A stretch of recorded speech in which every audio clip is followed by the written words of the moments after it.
जितने एक्सपेरिमेंट्स हुए हैं हमारी बॉडी में हर जगह नैनो प्लास्टिक माइक्रो प्लास्टिक मौजूद है। अस्सलाम वालेकुम। माहौलियात और हम और मौसमियाती तब्दीली के एक और प्रोग्राम के साथ आपकी खिदमत में हाजिर।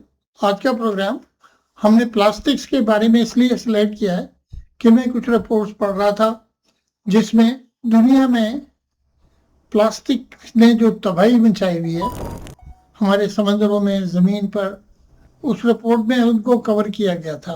तो उसमें एक चीज़ जो मैंने नोट किया कि यूरोप, जापान, कोरिया, इन्होंने प्लास्टिक की रिसाइकलिंग को बहुत हद तक, प्लास्टिक का जो उसके खतरात हैं, उसके नुकसानात हैं, उसको बहुत हद तक कंट्रोल कर लिया है और कर रहे हैं वो। लेकिन पाकिस्तान में क्या हो रहा है? पाकिस्तान में इनडिस्क्रिमिनेट, यानी बगैर किसी सोच समझ के प्लास्टिक बैग्स, प्लास्टिक कंटेनर्स इस्तेमाल हो रहे हैं। आप बाजार जाएं और किसी भी दुकान से हॉट, कोल्ड, वो प्लास्टिक की थैली में आपको दे देगा। अच्छा, ये थैली फूड ग्रेड के हिसाब से भी बनी हुई है या नहीं बनी हुई, ये कौन चेक करता है? इसके बाद ख़ासतौर से हम प्लास्टिक के कंटेनर्स में खाना माइक्रोवेव में गर्म भी कर लेते हैं, तो इससे जो माइक्रो और नैनो प्लास्टिक रिलीज होता है वो इंसानों की हेल्थ के लिए इंतहाई ख़तरनाक है। वो बॉडी में जितने एक्सपेरिमेंट्स हुए हैं हमारी बॉडी में हर जगह नैनो प्लास्टिक, माइक्रो प्लास्टिक मौजूद है।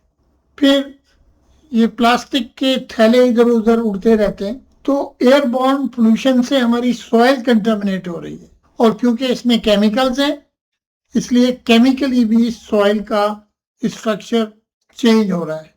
इसलिए इसको कंट्रोल करना बहुत ज़रूरी है।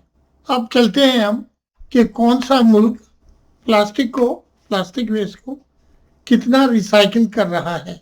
तो सबसे पहले हम जाते हैं जर्मनी, जो सबसे ज़्यादा दुनिया में रिसाइकिल कर रहा है प्लास्टिक को। 48 से 56% तक उनका प्लास्टिक जो है ज़्यादातर WTE और हीट एनर्जी प्रोग्राम्स में जाता है और उसको वो इंक्रीज भी कर रहे हैं। उसके बाद south Korea is very interesting.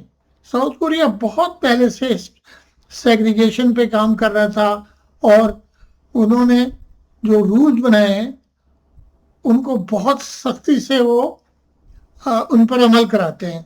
तो south Korea is also doing more than 56%। और जापान जो है वो 85% तक कुछ प्लास्टिक्स को रिसाइकिल करता है, डिपेंड्स ऑन द कैटेगरी। और वहाँ भी हीट एनर्जी और WTE प्रोग्राम जो हैं उनमें ज़्यादातर इस्तेमाल करते हैं और रीयूज़ भी करते हैं ग्रेन्यूल्स बना के। अच्छा, नाउ ऐसी कमेंट जो कि मिड रेंज में है रिसाइकलिंग की कंट्रीज, वो है आपका ऑस्ट्रेलिया एंड यूनाइटेड किंगडम। वो भी 40% तक प्लास्टिक को रिसाइकिल करते हैं। उसके बाद हम आते हैं फ्रांस और कनाडा, वो भी कोई 35-40% तक कर लेते हैं। लेकिन अब जब हम आते हैं यूनाइटेड स्टेट्स की तरफ और पाकिस्तान, इंडिया और नाइजीरिया की तरफ, तो हमें एक बहुत ही शॉकिंग सिनेरियो से वास्ता पड़ता है। वो क्या है कि अमेरिका में बहुत कम प्लास्टिक को रिसाइकिल किया जाता है। उसकी वजह यह है कि वहाँ पर लैंडफिल की अवेलेबल स्पेस बहुत ज़्यादा है और लैंडफिलिंग में कंपनीज को बहुत ज़्यादा फ़ायदा है। तो वहाँ पर हर तरह का प्लास्टिक ज़्यादातर लैंडफिल्स में जा रहा है और उसको इम्प्रूव, हालांकि लेजिस्लेशन बेतहाशा लेजिस्लेशन है, इंसेंटिव्स हैं, लेकिन उसके बावजूद इस प्रॉब्लम पे वहाँ काबू नहीं पाया जा रहा। उनकी जो वजूहात हैं और जो पाकिस्तान की वजूहात हैं वो तकरीबन सिमिलर हैं। पाकिस्तान में और आपके नाइजीरिया में और इंडिया में लेस देन 10% रिसाइकिल होता है। अब इसको देखिए कि अब बांग्लादेश में, इनफैक्ट ये स्टोरी मैंने पढ़ना शुरू किया था जब मैंने बांग्लादेश के बारे में पढ़ा कि उन्होंने बहुत सख्त मेजर्स लिए हैं, बहुत सख्त मेजर्स लिए हैं, और वो अब उस पर इम्प्लीमेंट भी कर रहे हैं, उनके लॉज भी, और वो इम्प्लीमेंटेशन में बहुत ज़्यादा मेहनत कर रहे हैं। अच्छा, अब अगर हम देखें कि पाकिस्तान में लॉज कितने हैं, लॉज तो बेतहाशा है हमारे यहाँ, हर जगह हर तरह पे हर चीज़ पे लॉज हैं, लेकिन एनफोर्समेंट नहीं है हमारे यहाँ। अब आप देखें कि 1997 to 19 I think it was 2006 federal laws बने। उसके बाद आपका उसमें नॉन डिग्रेडेबल प्लास्टिक्स को शामिल किया गया 2013 में। 2019 में इस्लामाबाद ने बिल्कुल बैन लगा दिया, लेकिन अभी भी आप इस्लामाबाद में जाएं तो सिंगल यूज प्लास्टिक्स इस्तेमाल भी हो रहे हैं, और हर जगह।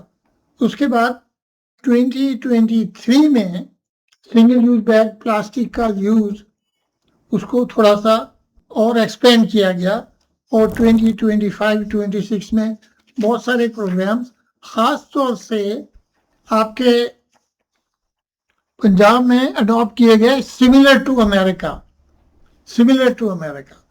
But nothing has resulted into increasing the recycling rates को हमें आगे बढ़ाने के लिए कोई पेशरफ्त नहीं हुई है। उसकी मेन रीजन ये monitoring, enforcement and very light fines. जब तक फाइन ज़्यादा नहीं होंगे, मॉनिटरिंग और एनफोर्समेंट डिलीजेंटली नहीं होगी, तो हम इस प्रॉब्लम का तदारक नहीं कर सकते। अच्छा, आप देखिए कि plastic recycling, most of the plastics can be recycled. It has good market value. Recycled granules, PT से फाइबर बन सकता है। इंडिया में बहुत ज़्यादा प्रमोट किया गया, पीटी सारी दुनिया से वहाँ आता है, और तो हमें एंटरप्रेन्योर्स को और स्मॉल बिजनेसेस को एम्पावर करना चाहिए कि वो प्लास्टिक की रिसाइकलिंग के बिजनेस में आए। मसला एक ही है कि मार्केट जो है वो इनफॉर्मल मार्केट स्कैवेंजर्स के कंट्रोल में है।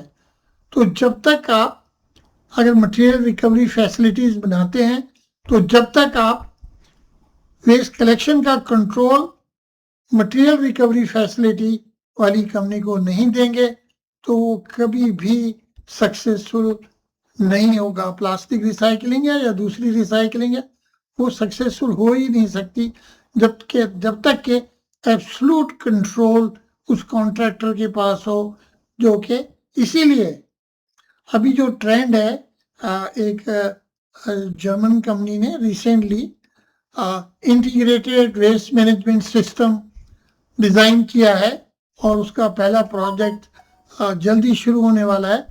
तो ये ट्रेंड जब आ जाएगा तो प्लास्टिक का मसला भी बहुत हद तक हल हो जाएगा। इसी अपील के साथ कि गवर्नमेंट स्मॉल बिजनेसेस को और एंटरप्रेन्योर्स को एम्पावर करे और उनको हेल्प करे, उनको टेक्निकल नो हाउ प्रोवाइड करे, ताकि वो प्लास्टिक रिसाइकलिंग प्लांट्स लगाएं और प्लास्टिक जो है नदियों में, नालों में ना पड़ा रहे। जो इनफॉर्मल सेक्टर करता है थोड़ा बहुत, वो उनके भी तरीके इतने सोफिस्टिकेटेड नहीं है, और आपको पता है कि भट्टियों में प्लास्टिक जलाना बड़ा आम है हमारे यहाँ, तो जिससे पोल्यूशन भी होती है, डाइऑक्सिन भी रिलीज होती है, फ्यूरान भी होता है। तो आइए हम सब मिलकर कोशिश करें कि हम प्लास्टिक को अपनी ज़िंदगी से निकालें। उसमें जो ग्लास मैन्युफैक्चरर्स हैं वो एक बहुत बड़ा पार्ट प्ले कर सकते हैं। कैसे कि जो ड्रिंकिंग वाटर की बॉटल्स हैं, जो हमारी पेप्सी और कोक की बॉटल्स हैं, इनको हम रिप्लेस कर सकते हैं विद ग्लास बॉटल्स। इसी तरह मिल्क, बजाय इसके कि मार्केट में वो प्लास्टिक के थैलों में आए या वो डब्बों में आए, ऐसे डब्बे के जो जिनसे भी मेटल्स निकल के शामिल होते रहते हैं दूध में, तो वो हम अगर एक मजबूत प्रोग्राम के साथ गिलास में चले जाएं तो हमें बहुत ज़्यादा इन्वायरमेंट को ठीक करने में और इंसानी सेहत को ठीक करने में मदद मिलेगी।